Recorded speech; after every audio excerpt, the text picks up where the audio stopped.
invito a abrir sus Bíblias no livro do profeta Ageu, capítulo 2.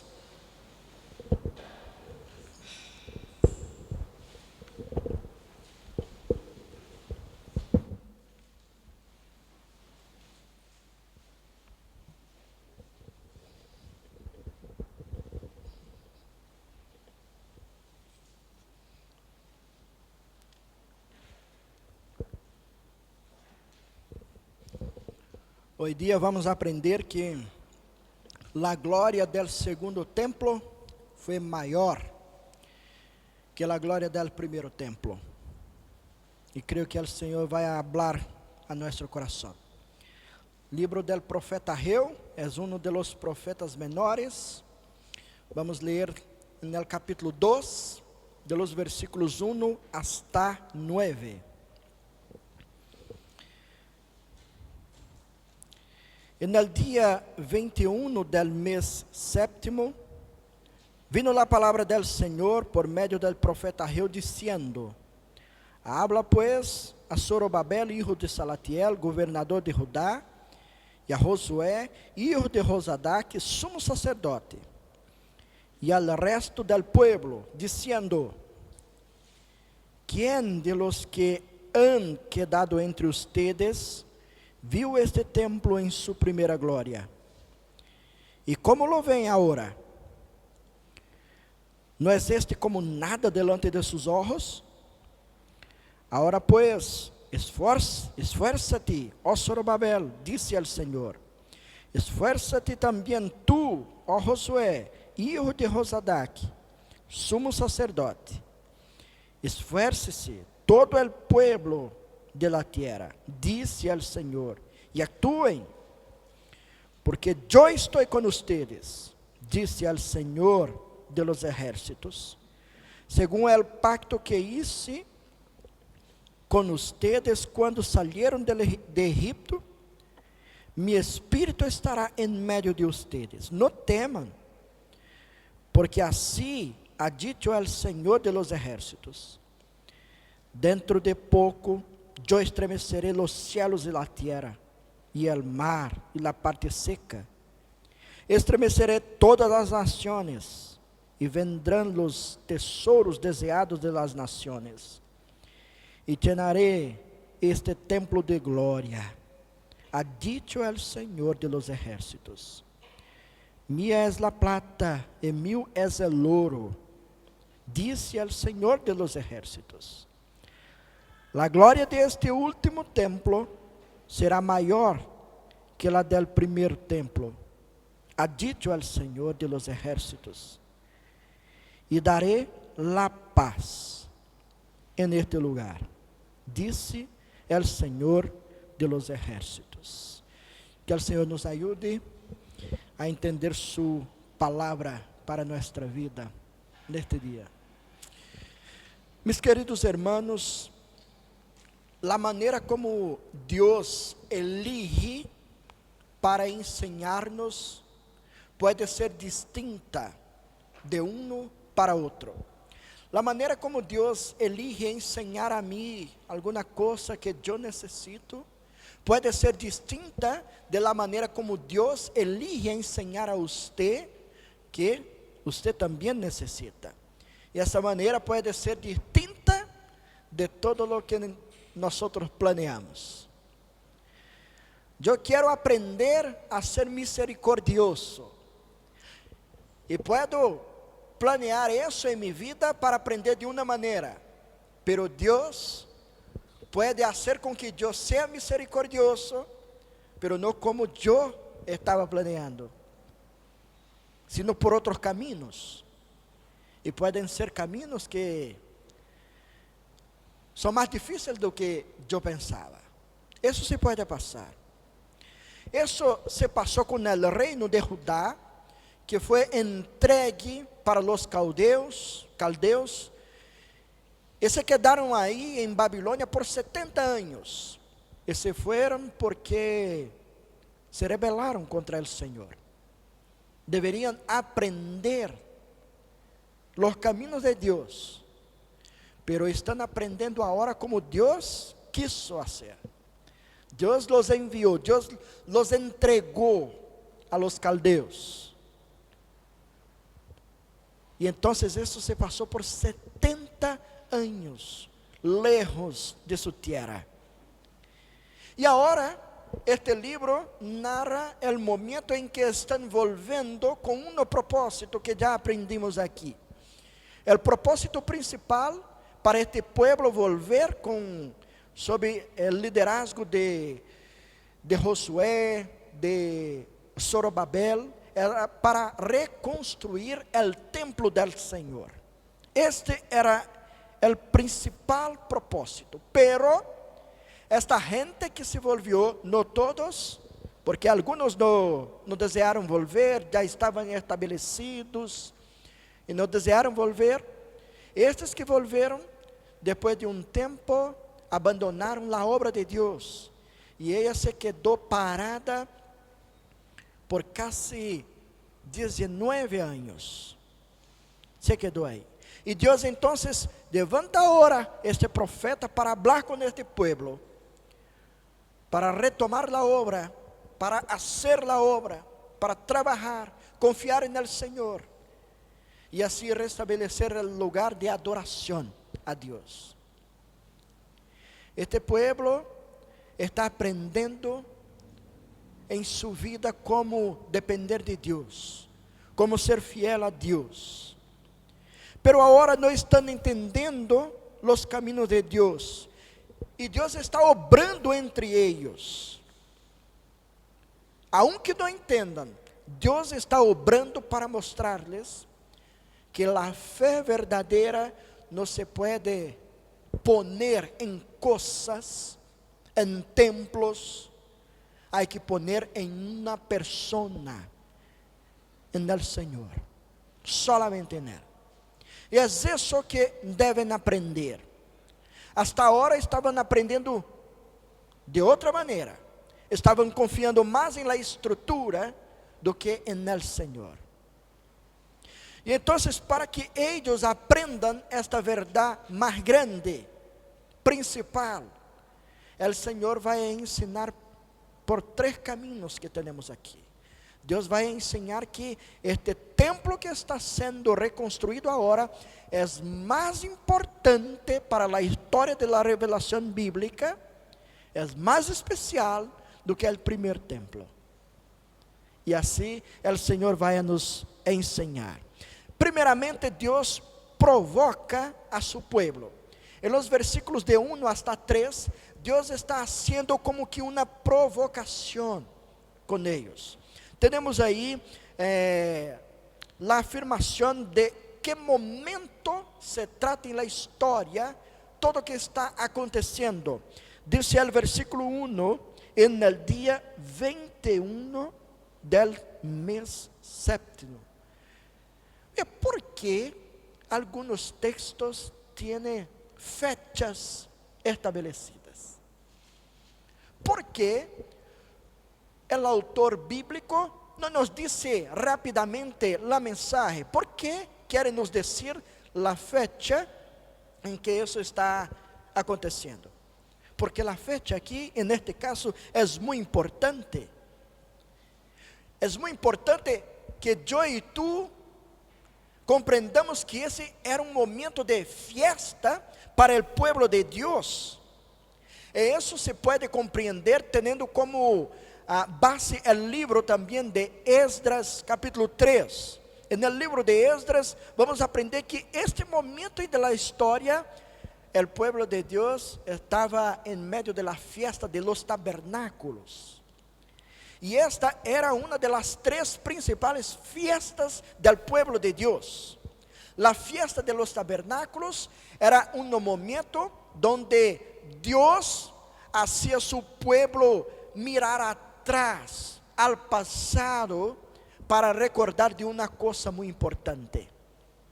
Recordar que eles foram sostenidos e guardados por el Senhor em meio ao deserto por 40 anos. E em este tempo, sabe o que acontecia?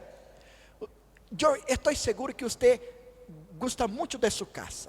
Le gusta muito estar em sua casa. e não cambiaria de casa por outra qualquer. Pero ¿sabes qué se hacía en este tiempo de la fiesta de los tabernáculos? Todos los judíos salían de sus casas y armaban como que tiendas, cabañas, muy simple, muy sencilla, con ramas, y ahí se quedaban por 7 días, juntos, compartiendo todo, uno con el otro. Uno armava su cabaña una al lado de la otra, y así compartían, uno compartía un poco de su comida con el otro y todo.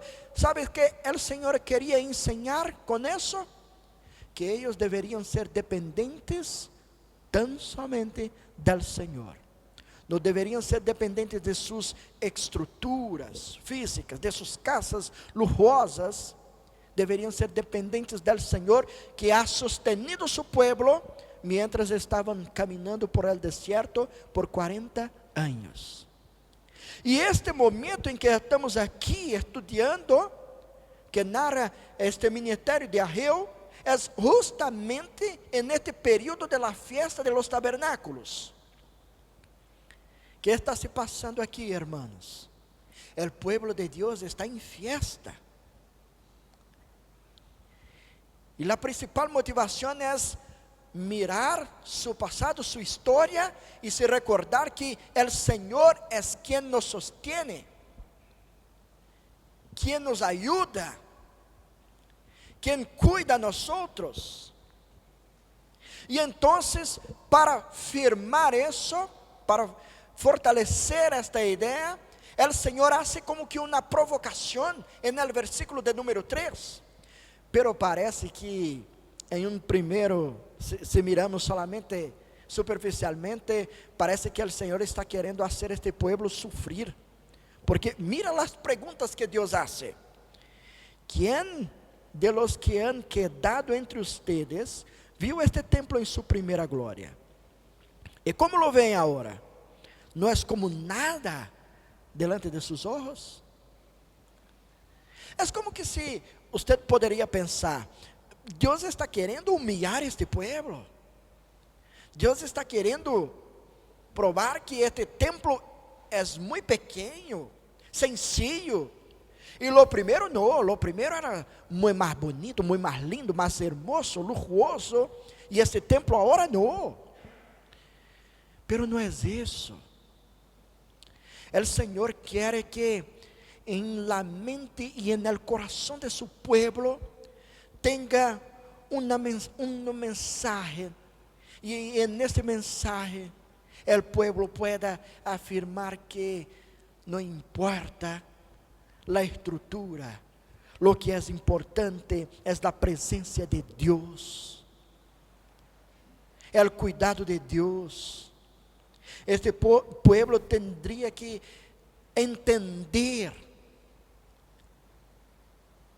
que el Dios que estuve con su pueblo en el desierto está ahora con ellos también. Más que eso, ¿quién ayudó a construir el primer templo? ¿Quién ha ayudado?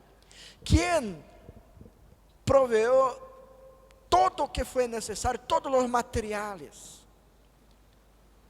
¿Quién bendeció a Salomón para construir todo? ¿De quién fue el proyecto?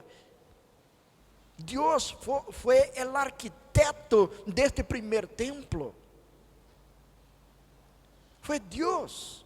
Entonces, cuando Dios hace con que su pueblo mire al pasado, es para que ellos no miren solamente la estructura física, sino quien estuve ahí obrando. Él.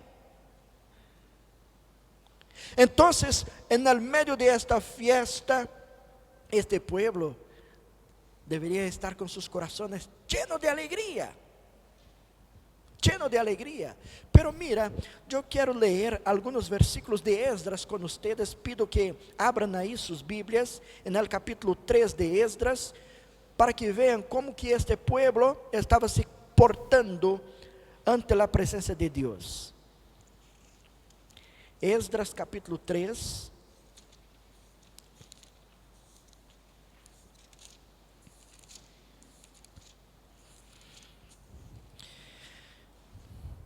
em los versículos de 11 hasta 13, nos dice así: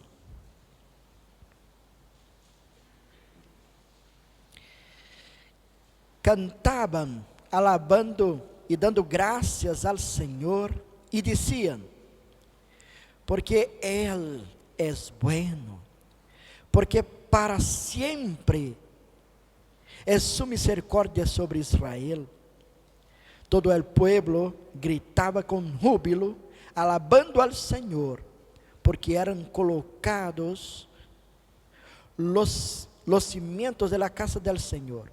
Pero muchos de los sacerdotes, de los levitas, de los jefes de las casas paternas y de los ancianos que habían visto el primer templo, que hacían, lloraban en alta voz, cuando ante sus ojos eran puestos los cimientos de este templo, mientras muchos otros daban grandes gritos de alegría.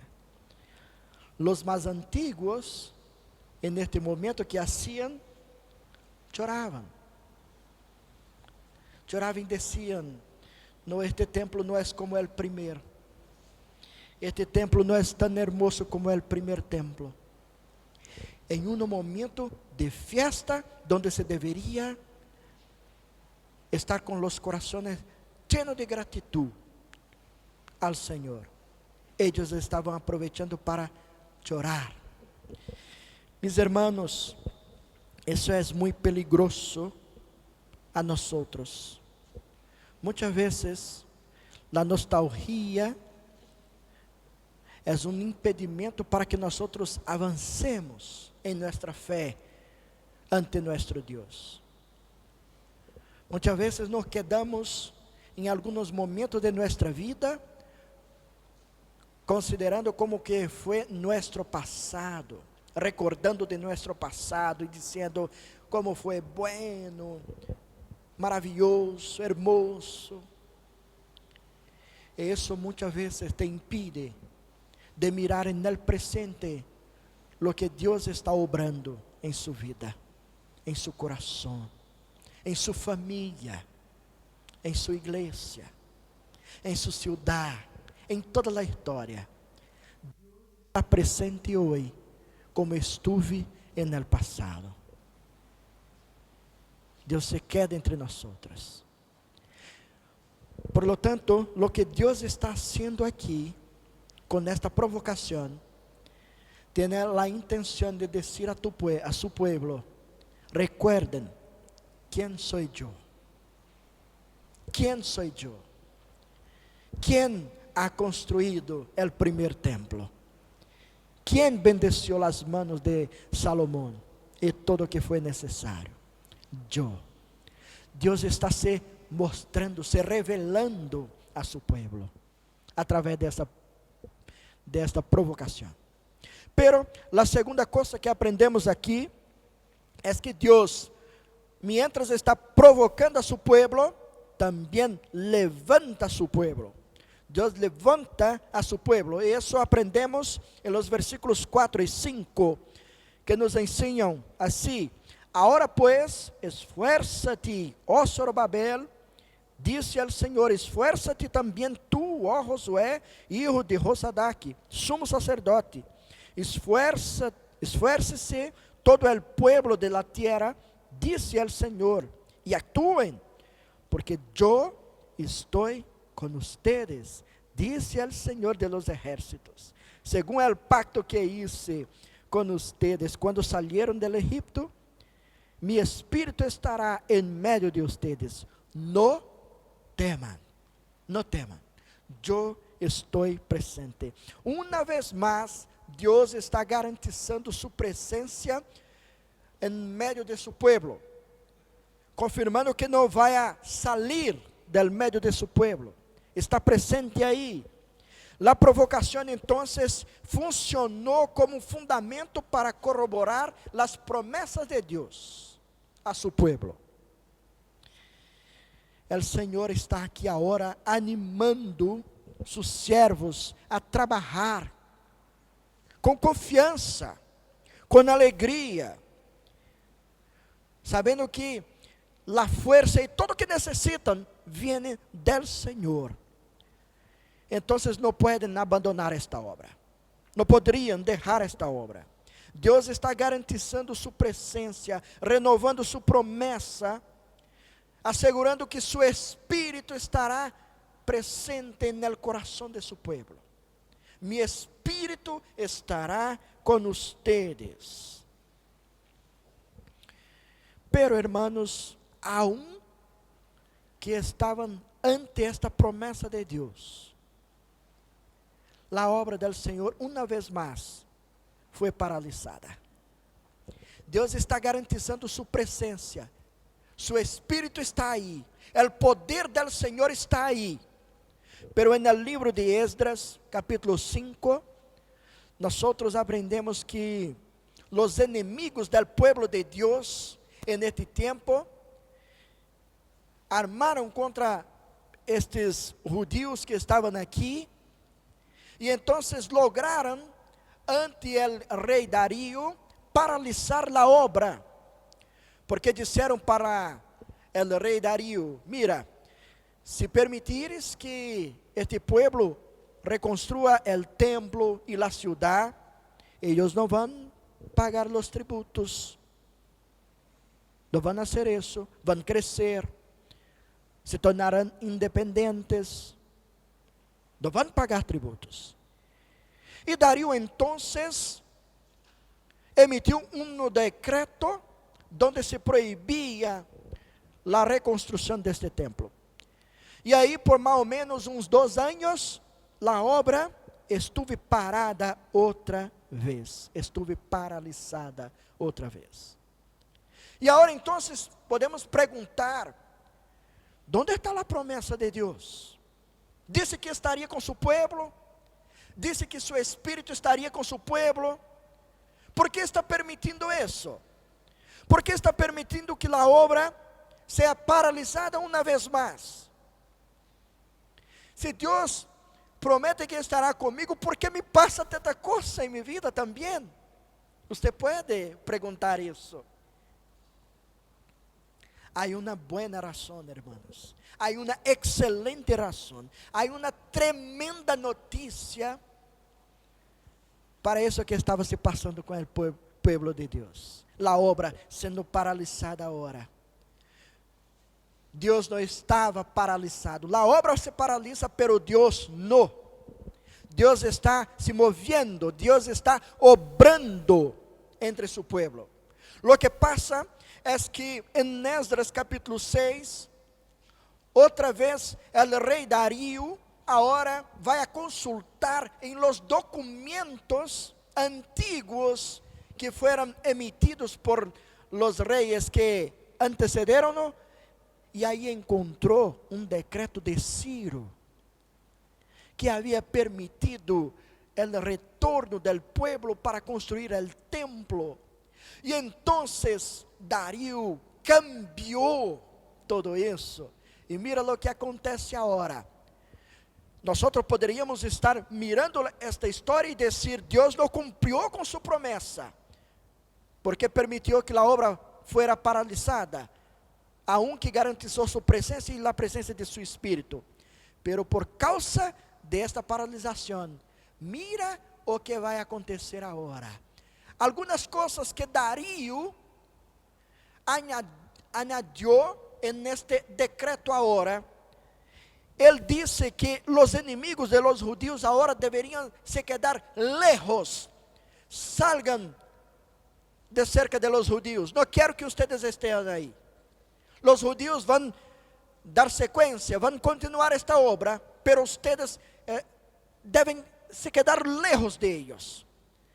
Darío expulsou os inimigos de los judíos. Agora, que mais?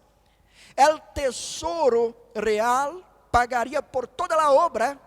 Não seria agora solamente as ofrendas e os diezmos de los judíos. El tesouro real iria contribuir com a obra também. Los trabajadores tendrían um salário, um sueldo, porque hasta agora eram todos voluntários, E Dario disse: todos os trabalhadores vão receber um sueldo a partir de agora. Que mais? Los judíos receberam animais para o holocausto, para su culto, para a adoração. E também o rei proibiu, bajo pena de muerte, qualquer alteração en el decreto. Queridos hermanos, ¿quién está por trás de este cambio de escenario? Antes la obra estaba siguiendo, pero con muchas dificultades. Dios hace paralizar esta obra para que ella pueda volver de una forma más intensa, más fuerte. Lo que parecía ser un Dios paralizado, se revela ahora como un Dios que está siempre obrando, haciendo lo mejor para su pueblo, proveyendo todo o que é necessário. Há uma mano invisível que está obrando neste mundo, fazendo com que todas as coisas sejam conforme a vontade de nosso Senhor. E muitas vezes, lo que hacemos é nos paralisarmos, choramos, reclamamos muito. ¿Por qué se pasa eso conmigo? Hermano, te doy un consejo. Cuando pasares por eso, recuerdes de quien ha sostenido su vida hasta este momento. Recuerde de quien está presente en su vida, en su historia. De quien ha dado todo lo que necesita. Este Deus que estuve com você hasta agora, não vai deixar-te em momento alguno. Esteja seguro de isso. Lo que pode parecer um Deus que não nos contesta, podemos estar seguros que é um Deus que está obrando, aunque não entendamos, aunque não estejamos compreendendo. Confie em los cuidados del Senhor para sua vida. ¿Sabes por quê? Porque Deus sempre pode sorprender a su pueblo. Deus pode sorprender a todos, a nosotros. É isso que aprendemos no final desta parte que estamos estudando, de los versículos 6 hasta el 9. En esta parte, Deus se apresenta como el Senhor de los ejércitos. Está repetindo este mensaje aí. Está dizendo el Senhor de los ejércitos, el Todopoderoso, dueño de todas las cosas. E promete aí que vai a estremecer las estruturas del mundo criado e também la gente que está neste mundo que foi criado por Ele. Dice que vai a estremecer la tierra, cielo, mar, tierra seca, pero também vai estremecer las naciones. Não é uma ideia literal, é a ideia de algo que vai acontecer de muito especial para marcar de uma vez por todas a história de seu povo.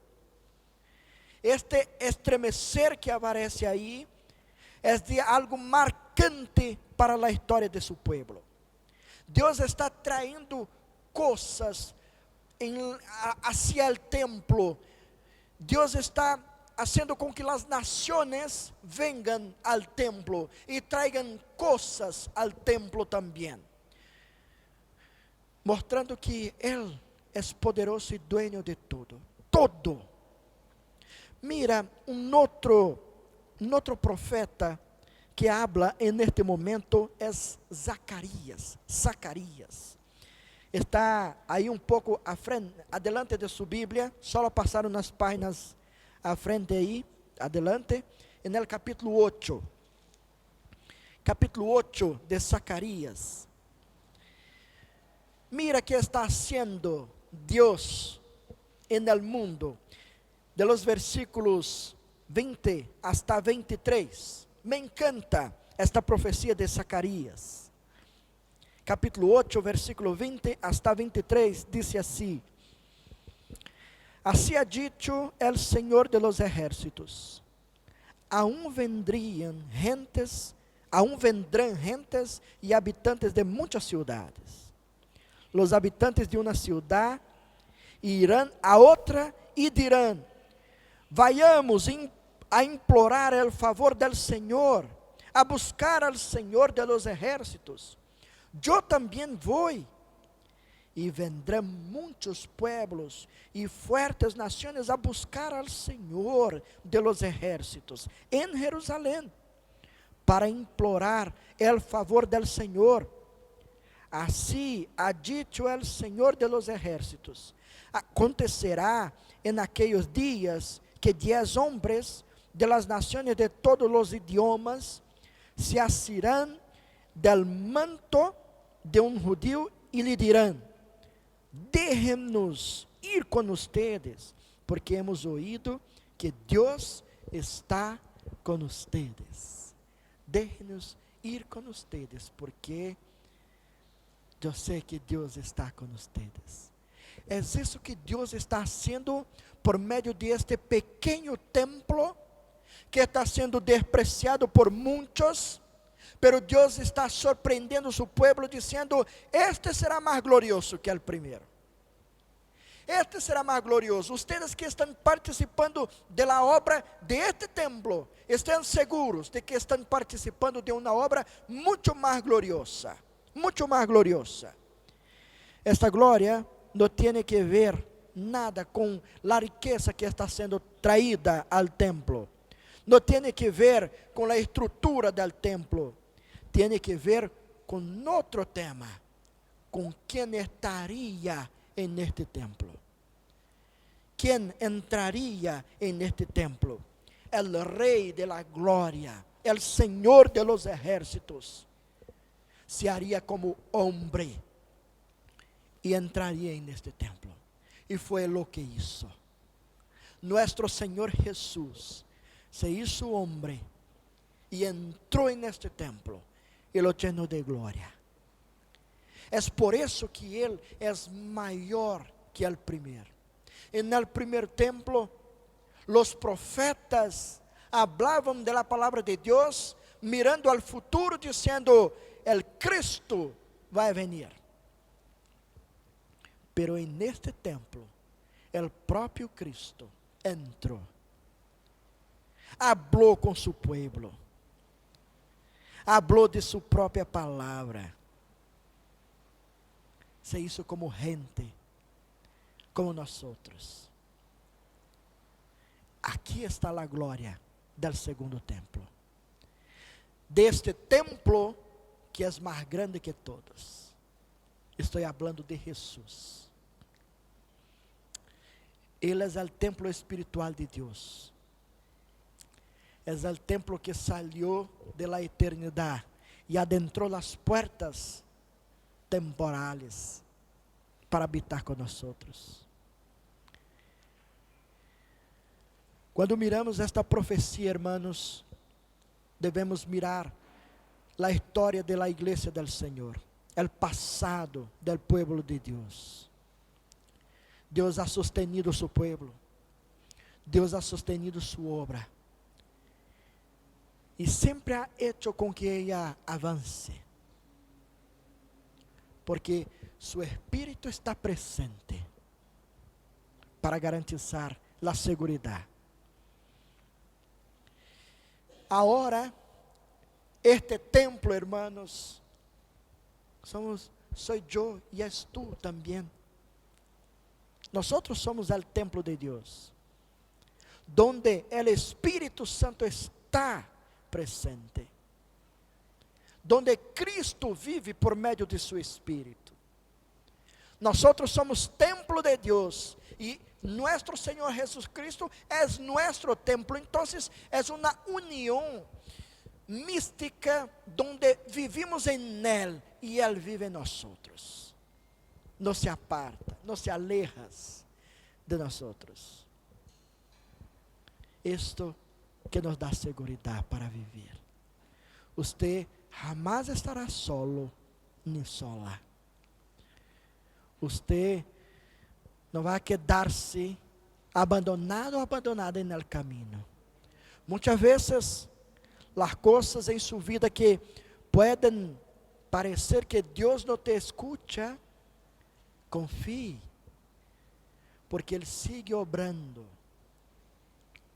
por seus filhos, obrando por sua vida, para garantizar que você chegue hasta o final e seja recebido em la glória eterna por nosso Senhor Jesus. Que Ele te bendiga e te ajude a confiar em Ele, aunque as coisas não sejam conforme esteja planeando. Confie, porque podemos ser surpreendidos por el Senhor. É isso que quero. Quem vive com el Senhor, vive com a segurança de que coisas melhores estão sempre por venir. Nunca hemos experimentado lo mejor. Lo mejor está adelante. E vamos alcançar mientras caminhamos com nosso Senhor. Que Ele te bendiga em nome de Jesus. Oremos uma vez mais. Te dou graças, Senhor, por sua palavra e por la esperança que podemos ter em Jesucristo nosso Senhor. Te dou graças por sabermos que Tu sigues obrando por nossa vida, Senhor, para sermos conforme a imagem de nosso Senhor Jesucristo. Te dou graças, Senhor, por cada irmão e irmã que está aqui hoje dia, por la vida de cada um que Tu mesmo traíste a nosso meio, Senhor. Bendiga essas vidas, Senhor. Alcança esses corações, Senhor. Llena-los de Tu graça e misericórdia, para que puedan servirte com alegria em seus corações. Te damos graças em nome de Jesucristo, nosso Senhor. Amém. Amém.